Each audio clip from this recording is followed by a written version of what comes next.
You ask Tiger to solve. This deals with linear equations with one unknown. The final result is m equals 2.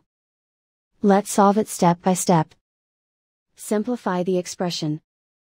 Group the coefficients. Find the lowest common denominator. Multiply the denominators. Multiply the numerators.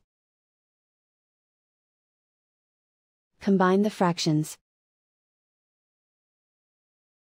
Combine the numerators.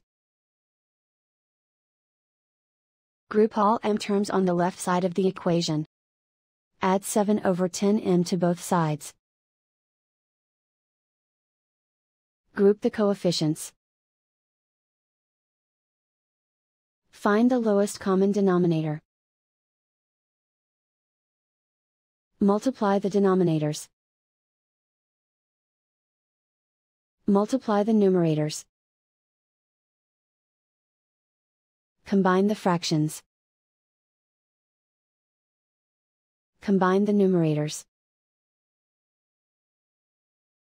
Group like terms. Combine the fractions. Combine the numerators.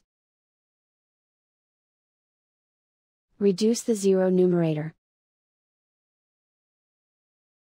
Simplify the arithmetic. Isolate the m. Multiply both sides by inverse fraction 40/41.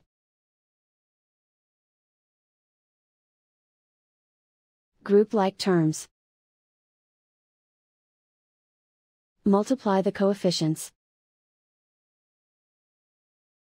Simplify the fraction. Multiply the fractions. Find the greatest common factor of the numerator and denominator. Factor out and cancel the greatest common factor. And so the final result is m equals 2.